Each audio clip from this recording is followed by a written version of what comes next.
అందరికీ నమస్కారం. ఈరోజు తెల్లవారుతూనే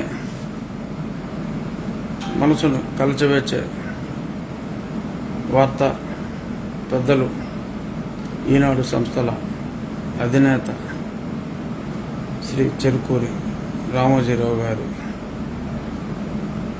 మహాభినిష్క్రమణం. నేనైతే ఆయనది మహాభినిష్క్రమణమే అని పిలుస్తా. ఏమిటి మహాభినిష్క్రమణం అంటే, జనరల్గా శ్రీకృష్ణుడు చనిపోయినప్పుడు మహాభినిష్క్రమణం అన్నారు. ఎన్టీ రామారావు గారు చనిపోయినప్పుడు ఈనాడులోనే మహాభినిష్క్రమణం అన్నారు. అది ఎంతో గొప్పవారికి వాడే మాట. నాకు రామోజీరావు గారు అంటే అంతే అంతే అంతే ఇష్టం అనుకోండి, గౌరవం అనుకోండి, అభిమానం అనుకోండి, ఏదైనా అనుకున్నా అంత విశిష్ట వ్యక్తిని కలవటమే ఇంకా తీపి జ్ఞాపకం. ఒక 6 నెలల క్రితం నాకు ఆయన ఇంతకుముందు కొన్ని సందర్భాల్లో నిమిషం అరనిమిషం మాట్లాడుకున్నప్పటికీ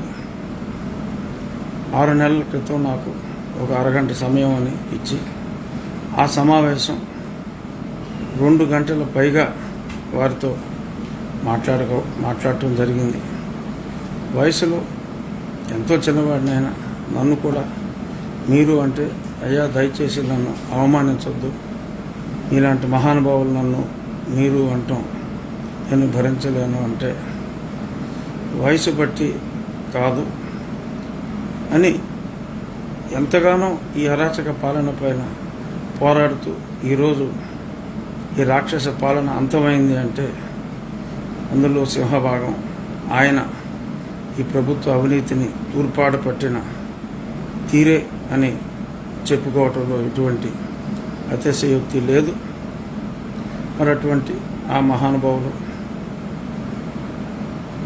నాకు సమయం ఇవ్వటమే కాకుండా వారి చిన్నతనం నుంచి ఎన్నో విషయాలు మా తాతగారితో ఆయనకెంతో, వారిద్దరూ పక్కనే ఫ్యాక్టరీలు పెట్టిన వాళ్ళు విజయవాడలో, ఆయనతో ఉన్న స్నేహాన్ని గుర్తు చేసుకుంటూ వారి చిన్నతనం నుంచి వారి లైఫ్లో మేజర్ ఈవెంట్స్ అన్నీ చెప్తూ, రాజకీయాల్లో కూడా ఆయన ప్రత్యక్షంగా లేనప్పటికీ కూడా మరి కొన్ని విషయాలు వారి వద్ద నుంచి తెలుసుకోవటం నిజంగా నా జీవితంలో ఆ 2 గంటల సమయం మరచిపోలేని సమయం అని చెప్పుకోవచ్చు. ప్రతి నిమిషం గుర్తుండిపోతుంది. అంత మహానుభావుడు మళ్ళీ ఆ వయసులో, అంటే సుమారు నేను చెప్పి కొద్ది నెలల క్రితం మరి అనారోగ్యం అప్పటికే ఆయనకు ఉంది.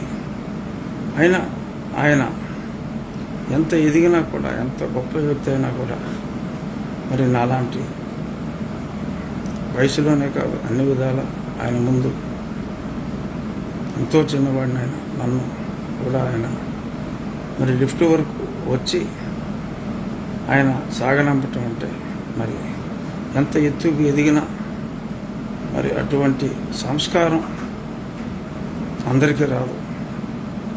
అది 100 ఒక్కరికి అటువంటి గొప్ప సంస్కారం ఉంటుంది. ఒక మహానుభావుడు, సంస్కారి అంటాం చాలా చిన్న మాట. అసలు నాకు నోటంటే మాటే రావట్లేదు ఆయన గొప్పతనం గురించి మాట్లాడటానికి.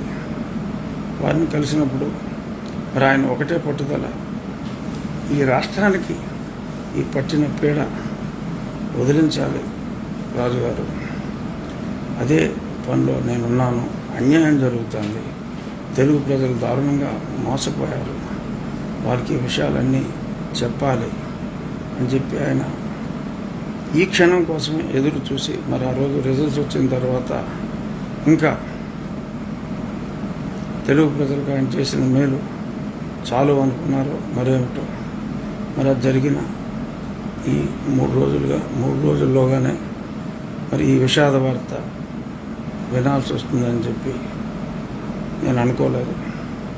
ఎంతో కక్ష కట్టింది ఈ జగన్ ప్రభుత్వం, ఎన్నో అన్యాయాలు చేసింది. వారి మీద వారి కోడలు శైలజ గారి మీద ఎన్నో ఎన్నో ఎన్నో ఏ తప్పు చేయని రామోజీరావు గారు, తప్పు చేస్తే చర్మం తీసే రామోజీరావు గారి మీదే మరి ఎన్నో కేసులు అక్రమంగా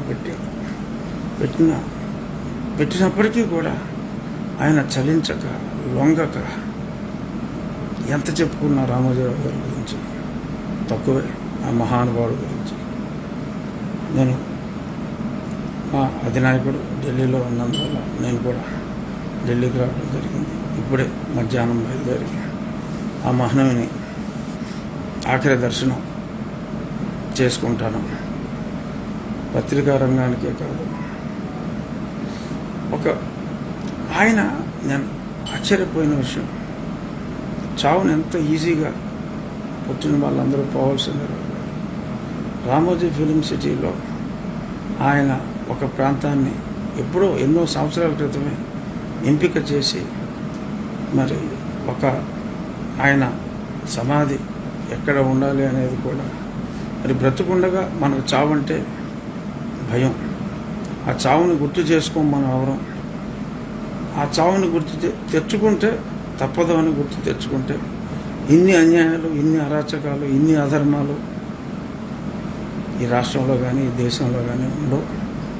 మరి ఆయన మహానుభావుడు, ఆయన సమాధి ప్రాంతాన్ని ఒక ఉద్యానవనంగా, ఆయనకు వృక్షాలంటే మహా ఇష్టం, సృష్టికి ప్రతి సృష్టిలాగా ఒక వ్యక్తి, మరి ఏ కంపెనీ కాకుండా ఒక వ్యక్తి రామోజీ ఫిలిం సిటీ లాంటి ఒక మహా ప్రతి సృష్టిని సృష్టించడం అనేది మామూలు విషయం కాదు.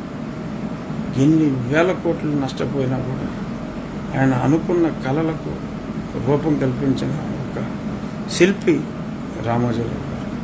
ఆయన సమాధికి కూడా ఆయన ఏర్పాట్లు ముందే ఎన్నో సంవత్సరాల ముందు చేశారంటే ఈయనేం మనిషిరా బాబు అని అసలు నిర్ఘాంతపోయారు. అటువంటి మహానుభావుడు ఈరోజు భౌతికంగా ఇక్కడ లేనప్పటికీ తప్పకుండా నాలాంటి ఎందరో లక్షలాది అభిమానుల గుండెల్లో శాశ్వతంగా ఉంటారు. వారి లెగసీని వారి కుమారుడు కిరణ్ గారు, వారి కోడలు శ్రీమతి శైలజ కిరణ్ గారు క్యారీ చేయాలని, వారికి రామోజీరావు గారి మనోనిబ్బరం, ధైర్య సాహసాలు కూడా ఆ భగవంతుడు ప్రసాదించాలని కోరుకుంటూ అసలు నివాళితో పెద్దలు రామోజీరావు గారికి సాయంత్రంలోగా వారి పార్థివ దేహాన్ని దర్శనం చేసుకుంటాం. నమస్కారం.